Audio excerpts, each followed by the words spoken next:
Pope is like prioritizing humanity. Like, we are God's people. We should take care of our God's people.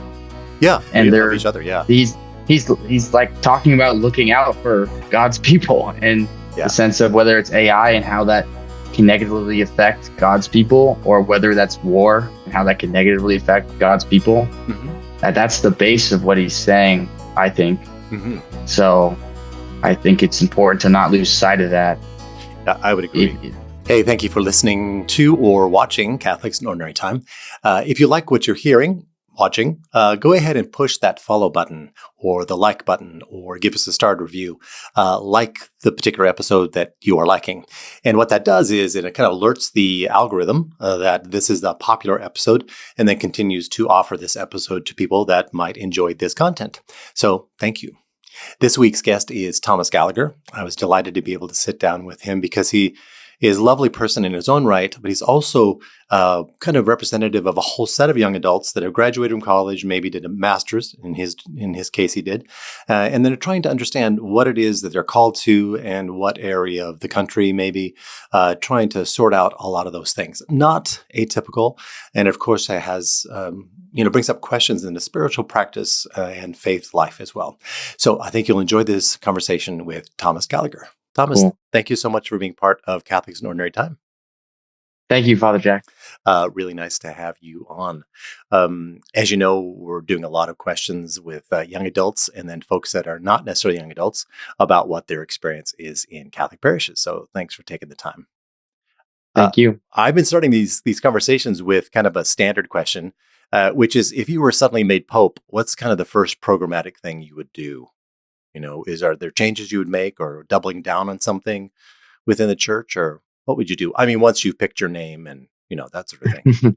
I was thinking about, the word programmatic and what would be something that hasn't been done yet. Yeah. And that when I thought of that, I was kind of overwhelmed with it. What could that be? I don't know. I feel like there's so much that already has been done with how long the Catholic Church has existed.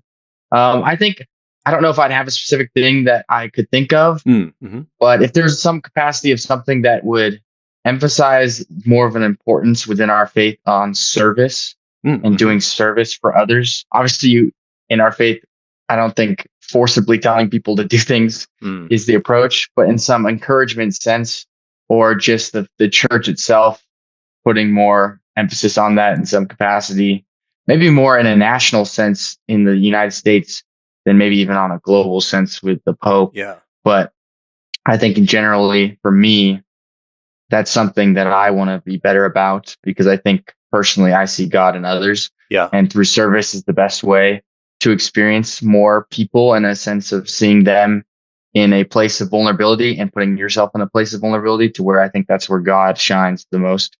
Yeah. So if I could think of something specific that could do that, I would say something like that, but I don't have anything specific that hasn't necessarily been done by the Pope. No, that's good. I mean, it has been, they've been at it 2,000 years, so they've covered a lot of things, different foci at different times. But you would go with the service piece. Is that kind of congruent with what model you might have for the church? Because some people would think about the church as kind of this, perfect society, or a place to withdraw into, kind of a place of refuge. Other people would think of it as like, Pope Francis would call it a field hospital. Sometimes we've thought about it as the bark of St. Peter. So it's kind of like the ship kind of moving through time. So would your model be much more kind of a service model that you see what the church leads with? I think so. I personally would go with that. And even this Sunday, one of the songs was about how the gifts we have are the gifts we share. And I think the best way to share your gifts is through service. And whether it is in a compensating way or if it's through volunteering, I just think, acknowledging and our what we're able to share in our gifts are not necessarily these technical skilled things. I think we all have the ability to be humans and have a empathy and an acknowledgement of that we're all here together, not alone. Yeah. So to emphasize that, I think would be very important Have if you I was leading the church. have you had experience of doing that in your own life as a Catholic? Yes, just through my family, I think Mm, is the biggest example of it. I grew up in the Bay Area in the town called Pleasanton, California, and the Catholic community of Pleasanton is the parish that I grew up a mm, part of, and mhm, some a parish that my family was extremely involved with, especially through service. mm, And that started when I was a kid. I was an altar server. So mhm, maybe that's even one of the things that stems within me on the importance of service, because every mass, it felt like I was wearing an alb and mm. helping the priest set the altar, whatever it may be. And through my parents, especially, was that example set on the importance of Mm, service. And for my dad and my mom, their place of doing that was more so for the youth mm, mhm. and helping the young children and young adults and young teens to find God and serve them in some capacity. Like with most Catholic parishes do, vacation Bible school. Oh, okay. Yeah. And my parents and a few other parents in the parish that would help alongside them would run that at our church. Mm, mhm, And it was a week-long thing, and it was bigger than I thought most parishes would do mhm. it. After learning about growing up how other parishes would have it, but it'd be a much smaller thing, because we would have, I think, around 1,000 children that would come Wow. From other every other week. other parishes too, probably. Yeah. And non-religious, Mm, mhm, non-Catholic, and just Christian or non-religious parents just were able to trust that my parents and the other people that have mm. helped create a safe space for kids to be in the summer and to learn about God and experience it in a fun manner. Yeah. And yeah, that was just one of the bigger things that was exemplary of service Yeah. that I really attached to. And then over time, that eventually ended for my parents, just for their lives and how they could balance doing that. Mhm, But they still would do stuff within the church with catechism or my Eucharistic minister or, mhm. all these other things helping. And my dad is very involved, and he was so involved in the Knights of Columbus and stuff like that. And to the point where he felt the calling to become a deacon. Oh, okay. And so my dad went through the, I believe, 5-year Mhm. process of becoming a deacon, and he felt it was long overdue in a lot of ways because people would continually encourage him to do it. Yeah. But then he put the time in and went through that whole process, and he got ordained as a deacon last October. Oh, okay, cool. Well, then Hmm. so the service certainly continues there. Uh, yeah. Yes, And you're part of a large family? How many siblings do you have? I have 3 other siblings, so Yeah. there's 6 of us total. Right. And so your parents being involved with with youth, that was at home and at church. Yeah. And during the Hmm. summer. Yeah. Yeah. A Yes, continuation of that. and for sure. And we would all be very involved. Like, it was as much as like you grow up, and some of the times you're like, I don't want to go, because you're a kid and you're just like, I don't want to be there. I want to go home Yeah. or stay home or go hang out with friends or whatever. At times there was that, but a lot of times there wasn't, because we were all doing it, and then we all made community within it, Mm. whether it's other friends or whether it's our godparents and their families or other family friends of my parents and through the church. And then Yeah. it just became such a community and a emphasis on service Mhm. within that community that it was just something that was so ingrained in my faith journey. Yeah, that's cool. And so that was how you grew up in Pleasanton, and then now you live in Spokane. And where do you usually go to Sunday Mass? I usually go to Saint Aloysius. St. Al's. And is that just an extension of because you went to Gonzaga and it's the parish church that's handy to the campus? In a lot of ways, yes. Hmm. I've went to a couple others around Spokane, but I just still resonated with St. Al's more so. And Yeah, I've gone to some non-denominational churches and experienced that with friends who invited me to that, but I still has more of a connection to be at St. Al's. yeah. And what is it that kind of speaks to you about the St. Al's weekend? The environment. I Mm. love the church, the Hmm. way, like, the symbolism of everything inside there. There's so much to look at. I mean, you don't we go to church to listen and to hear God's word, but there's so much I can just look at in the church and I could get out of just observing how all these like the stained glass windows or this marble sculptures. Mm-hmm. And I just obviously I think Jesus comes from a humble place Mm-hmm. and could be in like the manger, of Mm-hmm. course, but also I just think the importance, it just makes me think of God in a more of an important sense and more of a position of like power within the world and with my life, and creates more of a like feeling internally of like, this is a very important, this is special for me to be here every Mm-hmm. Sunday Yeah. and to receive the Eucharist. So I think I connect with that. And I also, one aspect of the Catholic Church that I really love is the music. Mm. And I've gone to, non-denominational churches, and it's a little different kind of sound. Sure. A little louder, a little more praise per se. Right. And that can resonate with other people, but I don't know. I think there's a beautiful way that Catholic music is within the church, with how soft it is, and how the melodies of some of the songs and the lyrics are just, they just hit my heart a little harder.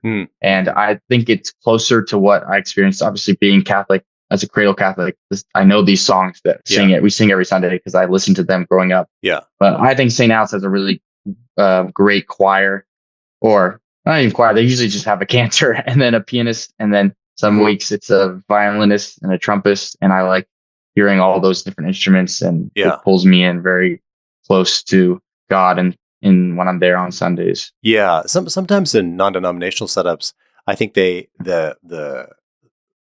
experience, it has different components, and so the weight within the music or the praise is different than in the Catholic Church, because I think what you're describing is kind of music that supports a larger experience, or there's other things going on, and the music's important but a smaller part of it, because sometimes when I've been to like praise and worship, which I love, or to a non-denominational, I'm always like, okay, so some great singing, and then there was preaching, and then there was some great singing, and I was like, oh, that's great.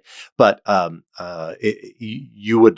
maybe you're just more used to how Catholic worship is put together. Yes, yeah. I think so. A lot of that structure, I think, is just so important to me, just because I am used to it. Yeah, and the music fits within that structure, and the songs chosen are usually intentional with how they align with what's being read in the first reading or the second reading, with the psalm or with the gospel. And like this week was the Holy Trinity, and all the songs pretty much tied into that. Yeah. And just we're hearing on Sunday Father Peter's homily, and then listening to the songs that just connect to that just made it more emphasized. Yeah. How do you, maybe you don't know because you've been there starting as a student, but do you feel welcomed there?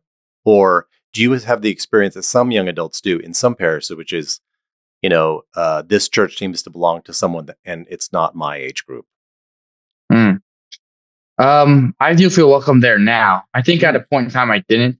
Well, when I was a student, I was having a hard time. I stepped away from the church for a pretty long time. I think like 4 years about when I was here at Gonzaga, because they have a ministry group, but I came during COVID. So it was 2020. And when I first came, I think I just had so much of a connection with my parish and my community that I just couldn't, in some ways, find somewhere that could create that same experience. And I would go to the chapel a little bit here and there. But even then, like, I didn't have many people I knew because of COVID, and I wasn't as involved in the ministry at Gonzaga, the university. So then I wasn't going, and then I would kind of make that an excuse to not go. And then it just strung together for 2 to 3 years of not going. And then on that fourth year, I was kind of, trying to get more into something, whether it was at St. Al's or the chapel. But then I shifted my mentality to like, oh, I'm about to graduate. I'm probably going to leave anyway. So I don't think I need to try to build a community here if I'm leaving. So then I made that my excuse. But then I didn't leave and I stayed. And then I think one of the bigger things that has made it more welcoming is the young adult group that you and Father Tim run, because it created an input of, or a space of community that was part of St. Al's. And there's others within that group that don't go to St. Al's. But yeah, I think that's been a big piece of going, and then knowing the priests, some of the priests that do the masses. Yeah. And I mean, St. Al's is generally an older parish, but especially when it's the summer and the students are gone. But there's also something nice about that in some ways. I feel like sometimes as a younger person, there is a stubbornness to your ways and to like your view of the world. And I think it's important to have people with a lot of wisdom around you at times to give you their perspective, because they've lived life through a lot of experiences that you may have had.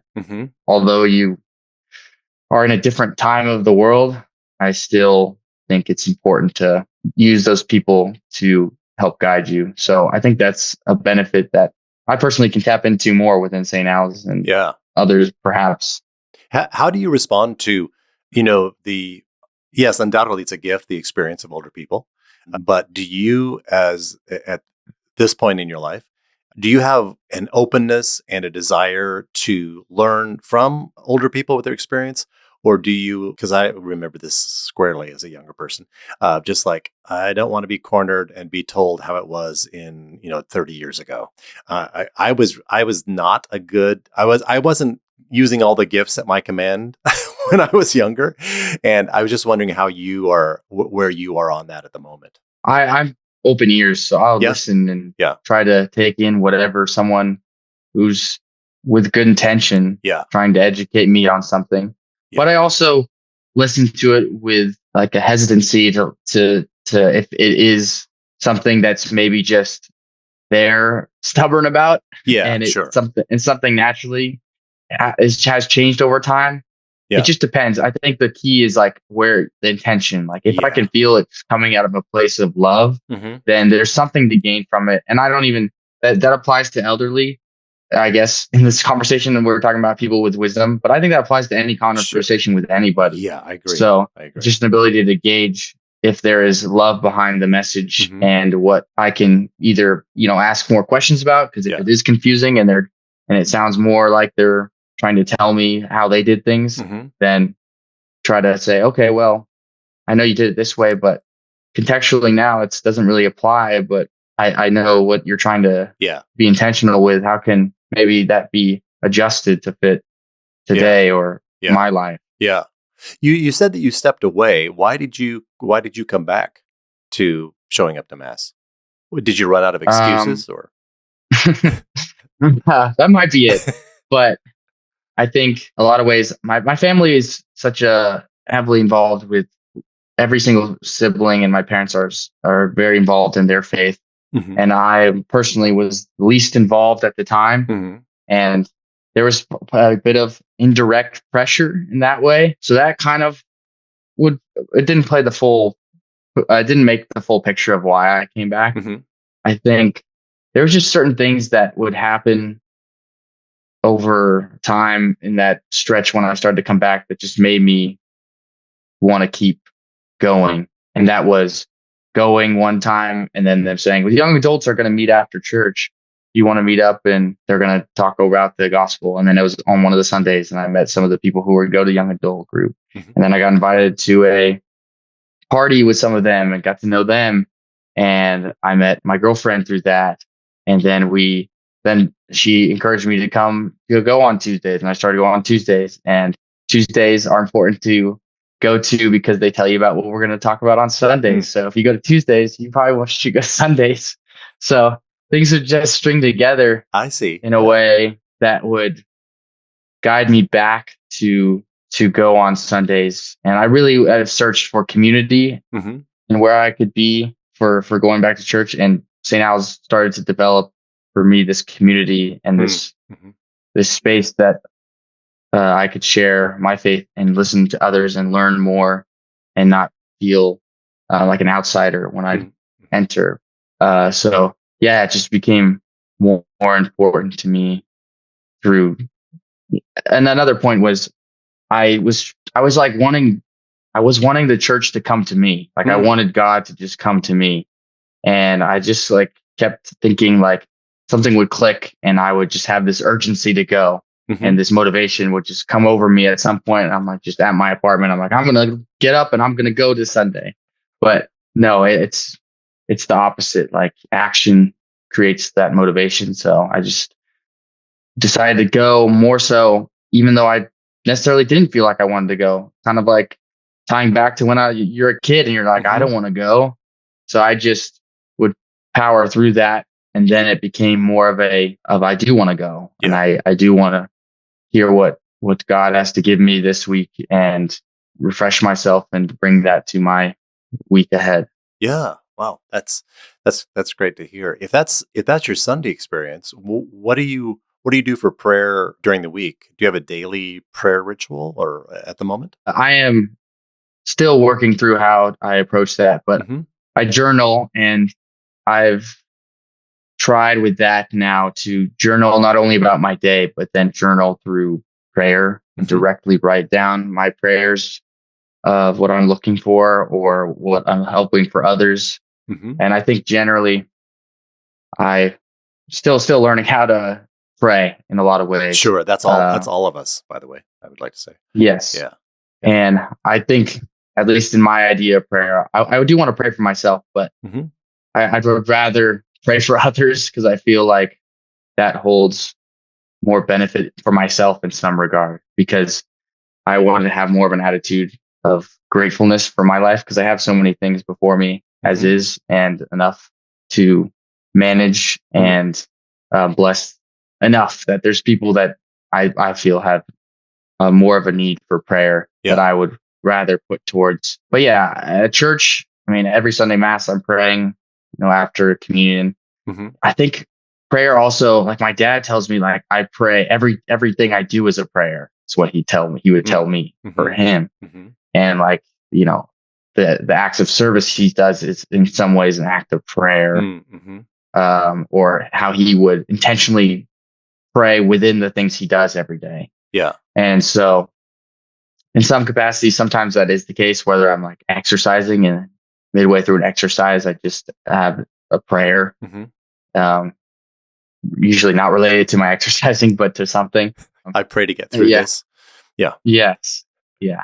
So I'm still, through that process, trying to figure out my approach to prayer, whether it's meditative or is it still more so through journaling, or is it through the rosary or group prayer? Yeah. How have you gone through a period of time, or at times where you've used different kind of apps, sort of digital resources for prayer? Yes. I've used Hallow. That's the only one I've used. My mom recommended me that one. Yeah. And I've listened to that here and there with, I think it's Father Mike Schmidt's, his like daily gospels or prayers. And that's kind of about the extent of what I've done with Hallow app. But in some ways, I like that. I like that it brings in accessibility to people, but I don't think I personally want my phone involved. Yeah.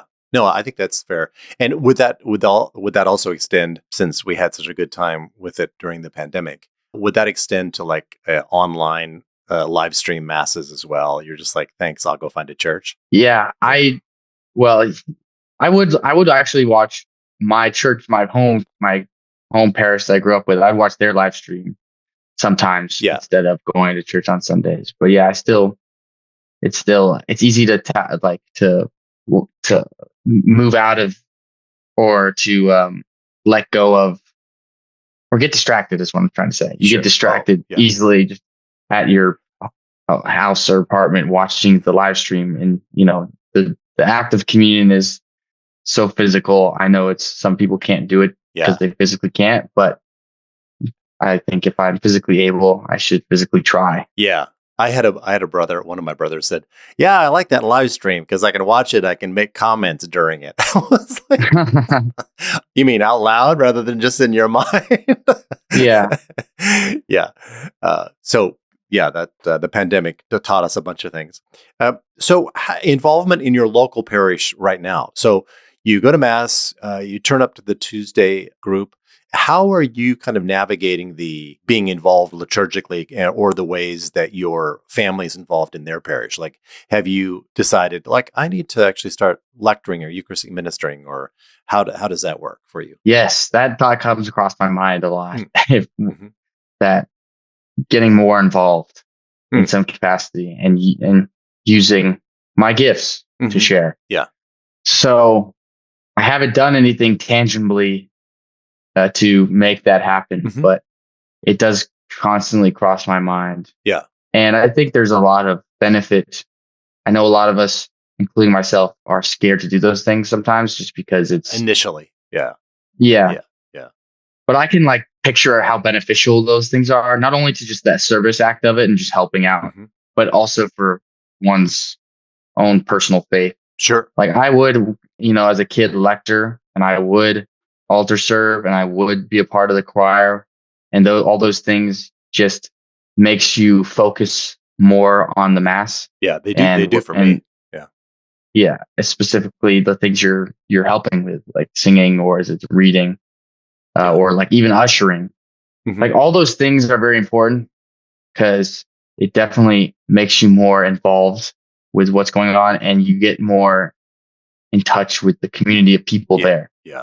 Like I've never done Eucharistic minister, but I could just see how like spiritually that could be such a moving experience because you see so many faces in a short period of time that are all being very vulnerable with you. And you are the means of the medium of connecting to God directly and Jesus directly.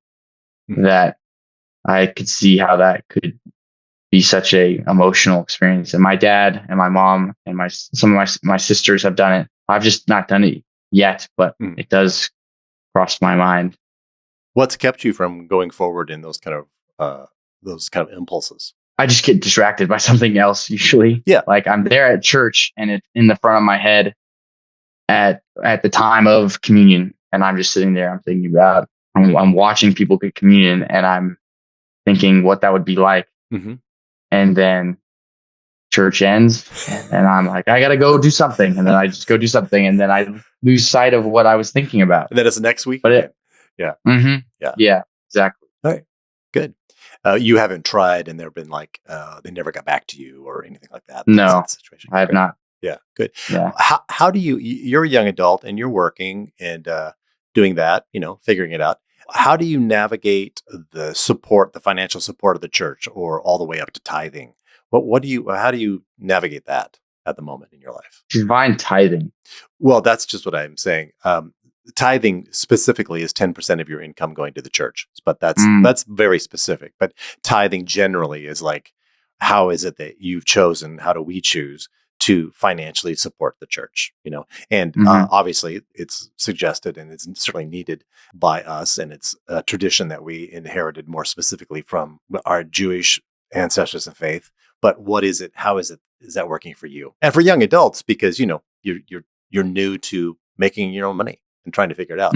And where are you? Where would you say you are on that way to be involved with the parish? I've been more so just like I check my wallet when I'm there, and if there's cash in there, then I'm more so likely to put money in the collection basket when it comes by. Yeah. But I haven't, within my budget, I don't specifically allocate and like write a check or something. A check or a cent. I don't. If I could find my checkbook, I think.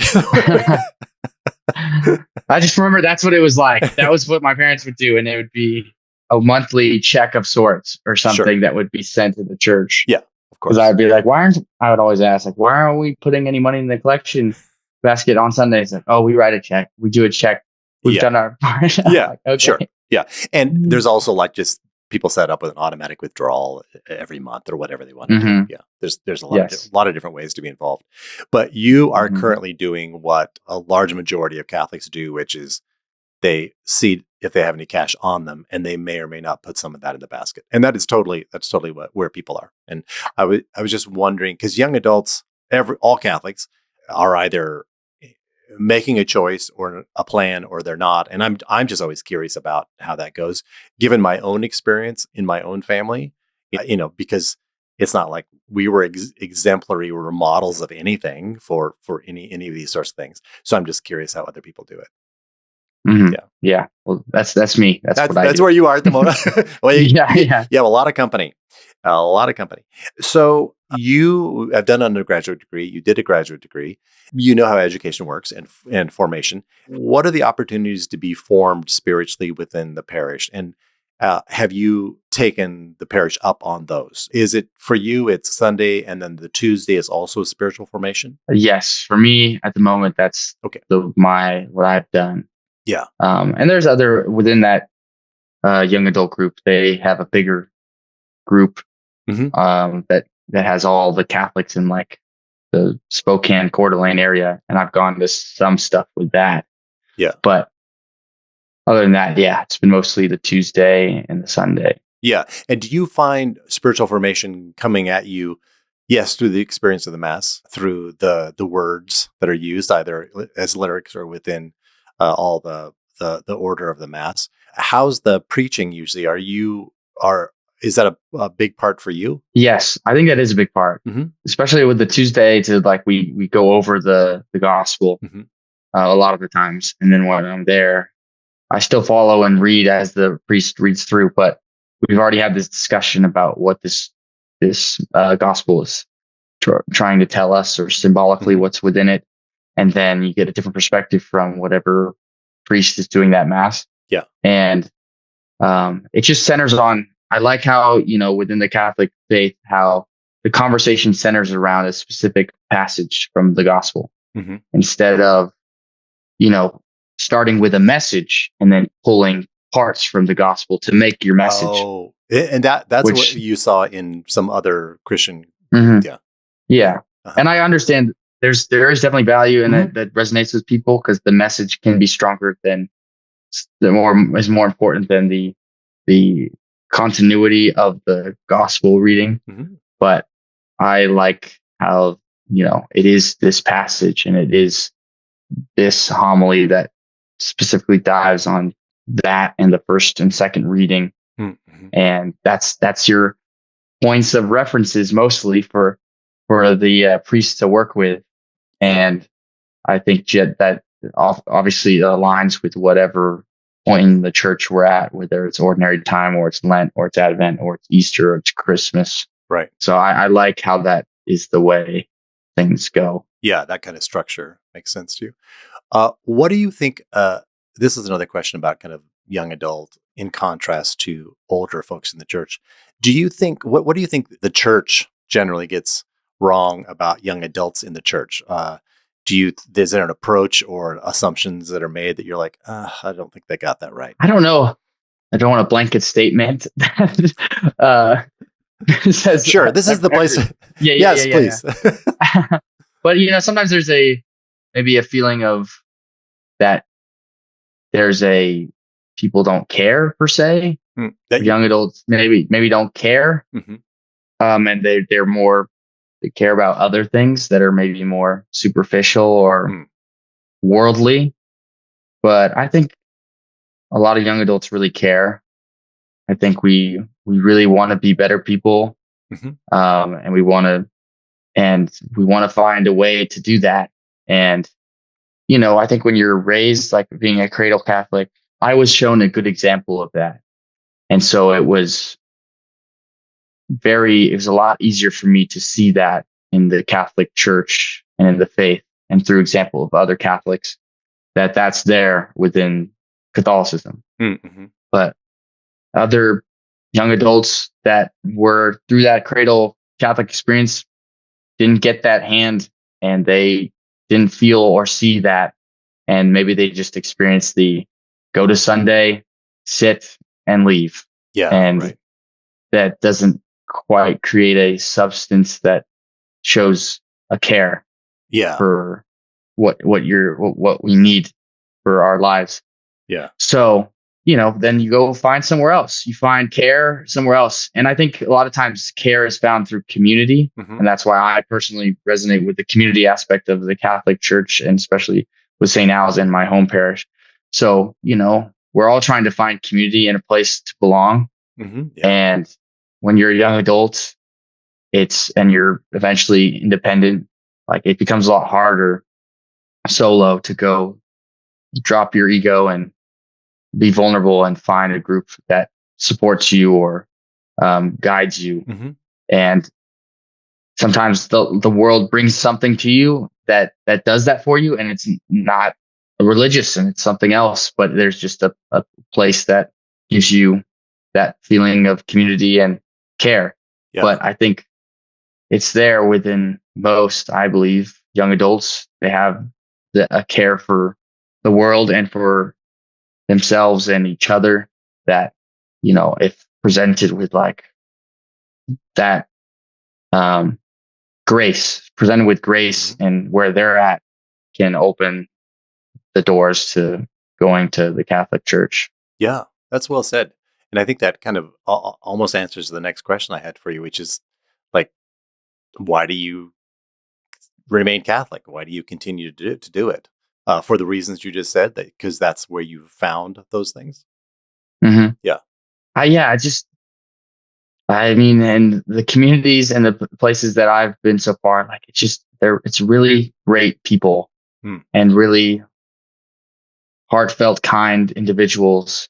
And there is less of a desire to be great within this world and more so great within your faith. Mm-hmm. And that is, I think, a humbleness within that is just super gravitating for me. Yeah. And you can find that in other spaces, but because you being Catholic or being Christian, like this life is not, it's not all you. You give your life to God, you give your life to Jesus, and that's what God did for us. So it's a space that is not about self. It's about community. It's about the world. It's about humanity. And that just is very gravitating for me, and I think for a lot of people. Yeah. Well, now your particular history with as a young adult and with a young adult group, you came back to the church because you had a good experience growing up in it. You took some time off, but then you kind of came back into it, and then within that young adult group, you actually met your girlfriend, which certainly can happen in young adult groups. Is that what was driving you? You're looking for community in general, or just in general, like you're a young person, and of course you're open to dating, and that's just what happened. Or because I know that some young adult groups really sometimes they double down on it in a way that's awfully awkward, of like, this is a young adult group, dang it, mingle, which is fine. But was that just kind of like a happenstance for you, or is that this is what I'm here for? I mean, I was there to make community. Like I was always thinking about going, because when I first heard about it was after one of the Sunday masses a bit ago, and they brought it up, and I was like, I should go. I think it'd be good to go. And it was just, I needed a little more of a push to go.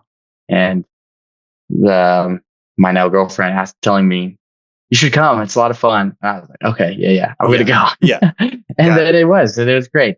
And I knew a few people already involved. Yeah. But sometimes, we need a little bit of a push. Yeah. That maybe isn't directly related to the intention to go, but it just is the spark that gets you there, and then the intention forms itself once you're there. Yeah. Yeah. What are your struggles with the church? I mean, some people have like a long list of things that are so fractious that they leave. Other people kind of have made peace with, like, well, I'm about 50% and I'm going to stay. What are your struggles? I think there's still a lot for me to learn about the church to discover maybe potential struggles. Okay. I think in some ways, over the course of the history of the church, there's been scandals and stuff like that. Sure. And when people bring that up and share, like, that's why I don't like church, I understand why. Because when I think of the church, I don't think of the church as the whole world and the Catholic faith as a whole. Like when I think of the church, I just think of the church I went to when I grew up. Yeah. And I like that church because that's what I was connected to. And so my personal experiences never really created that distaste or complaints about much per se.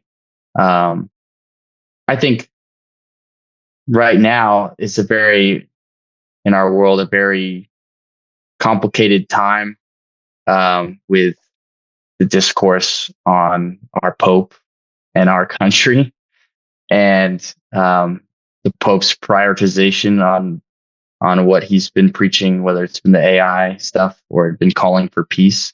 Mm-hmm. And I find both of those to be very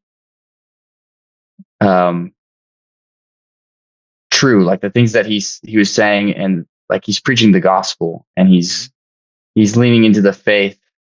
So I don't see that's a criticism. That's one thing I guess I'm proud about. Yeah, our Pope. I do feel like the Pope is meeting the moment, as well as I think it is quite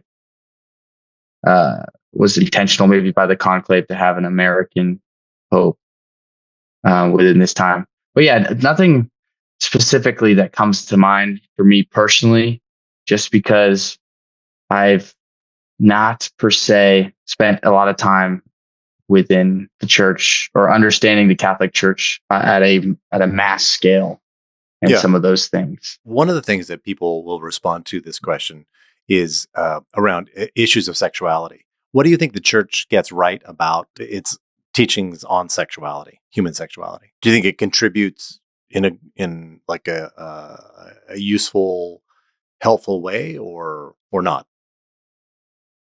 I don't know. It just depends. Like a lot of things are case by case, but I just try to, for me personally, I just center it back on Jesus's love for us and how we can, in the sense of if having that conversation about sexuality and what are the parameters of if it's same-sex marriage or not, or opposite-sex marriage, like that stuff. I think the most important thing is to approach those conversations with an importance of like whoever is in this case involved in their relationship, that we approach them with the lens of how Jesus would approach them, with that love and grace. And yeah, that's a conversation I don't know if I could even speak on per se as much, because I still don't. I wrestle with that one on where I stand with that stuff or how to navigate that.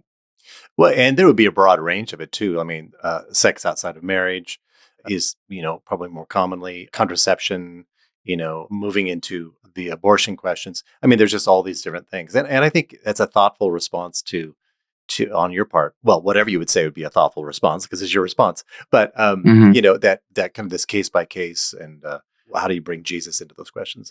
I think that's a thoughtful response. Yeah. Mm-hmm. Yeah. Some people, as you know, have very strong opinions that really shape on these things, that they have a much more kind of a sweeping notion of how it should be or how it shouldn't be. So that's and I think all are welcome to the church. And if you create an environment or you have an aggressive stance on how things are, that create a space that isn't safe for those people who do identify with a certain sexuality that is not aligned. Like, I think it's just important to still welcome those people and have a space for them. Yeah. Yeah. In other areas of controversy, it sounds like you are fine with the church, because you referenced what Pope Leo is doing at the moment. You think that the church should be involved in the world. The church isn't just, inward looking. The church does have something to say that is kind of unavoidably political in that sense, because it's about the polis, right? Yeah. I think I'm hearing that you saying that. Yeah. I think that would be true. And there are just different visions of what the church should be involved in. And then people get all worked up about it. So it makes sense. Mm-hmm. Yeah. And the importance of, what he's emphasizing is what at the end of the day, I think the Pope is like prioritizing humanity. Like, we are God's people. We should take care of our God's people. Yeah. And they're each other. Yeah. He's like talking about looking out for God's people. And the sense of whether it's AI and how that can negatively affect God's people, or whether that's war and how that can negatively affect God's people. Mm-hmm. That's the base of what he's saying, I think. Mm-hmm. So I think it's important to not lose sight of that. I would agree. Yes. And he's calling us to that. One last question. Well, first of all, as I asked this last question, if there are things that we didn't get to, other areas that we didn't, when you were thinking about this interview, that you were hoping to talk about, do let me know, and we'll take that up. But just this one last question on my part, which would be, from where you are, does the church look like it has a bright future? I mean, still plenty to do and lots of people that want to be part of it? Or is it kind of, please turn out the lights, whoever's leaving the last person out? Or where are you on that? I think it has a bright future. At least I can only speak to the my personal experiences and within the parishes that I've been involved in. And I think, I mean, I've observed and seen like stuff on the news that would be like young adults are more so surging back to church, the Catholic Church, yearning for that structure or that guidance in faith. And maybe is a trend, or maybe that's something that lasts. But in our world, we have a bunch of other religions, and religions stem from different communities in different areas of the world, and provide people a different lens of how to live their life and how to honor whatever deity they believe in. And I think it's just important to, as a Catholic, just to continue growing in my faith and then openly share that faith and contribute to that idea of the church, this light not growing dim, but growing brighter. So I think for me, I want to prioritize that within my own faith, is just continue to grow. Yeah. And become stronger in wearing my faith more openly. Yeah. Thank you. You're welcome. Anything else that pop up that you had wanted to explore? I guess one other thing, the one aspect of my faith that I struggle more so with is the personal side of the relationship with God. We go to church and we have our community, and I lean into that personally a lot. But the relationships with God on more of a one-on-one level, on more of an intimate level, is something that I still am growing into and trying to find my means of connecting with God. And, that probably might be directly related to the prayer stuff we were talking about earlier, and the importance of finding some sort of consistency or a way that works for me through prayer. But I was curious maybe on from your perspective and other young adults you've talked to that maybe have stronger personal relationships with God. What would you say is ways to grow that beyond just prayer? Yeah. I'm glad you brought that up, because I think that's it's a human question, but it's certainly a Catholic question. And it's certainly a question for someone who has grown up in the Catholic Church, their family's involved in it. You really found a place to be in it. And you kind of like, yeah, this is good. It works. And it's something you value. And certainly Catholics, I think, really thrive when they're able to take advantage of the opportunities for community that are within the church. And not just community as, look, we're hanging out with each other, but we're all kind of headed towards something together, And I think that that's such a big gift of the Catholic Church. And then sometimes the growth edge is true, but what is, to use evangelical language, like, what's my personal relationship with God? And sometimes we kind of can shy away from that, thinking that belongs to the evangelicals, but not to the Catholics, when that's actually a Christian question. And it's something that evolves over time. When you think about relationships you have, the time they take, and the investment that they require. And it's certainly, as you get to an age like in your 20s and 30s, you kind of understandably run out of the gas tank that was filled by your family or your parents, right? And so that kind of just, okay, I think I'm just on fumes now because you're in a really different context, and it can take you only so far. And then you have to realize that you have to start the work of building your own relationship with God. Like, what is that going to look like, and what is it built on? And in addition to that, people can spend a lot of time in knowing a lot about God, but not having taken the time to know God or to be known by God, or even to understand that that's a possibility. So I think that it's a prayer question, and that prayer question is front loaded with a lot of showing up to nothing, or showing up to silence, or showing up, starting to, as you said, you have to start take action, and then within that you kind of find the impulse rather than you just like waiting for the impulse to take action. And I often encourage people to start developing a space and a time for prayer every day, and then knowing that God is going to wander into that space and time because you've opened it.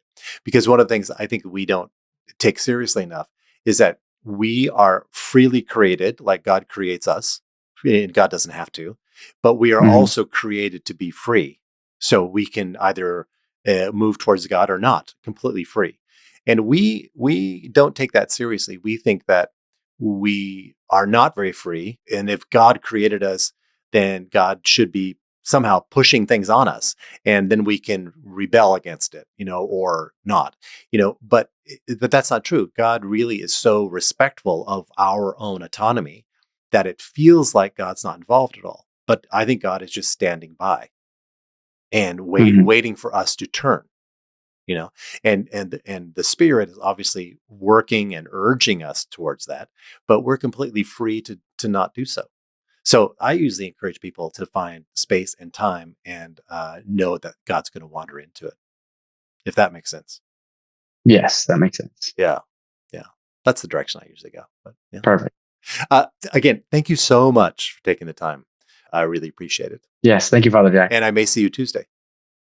You will. Okay, good. See you then. Thanks. Hey, thank you for listening. And if you've enjoyed these conversations, please leave a review, give us a rating. More importantly, share this content with people that you think would enjoy it. There's lots of other episodes, lots of other conversations with regular Catholics from all kinds of walks of life.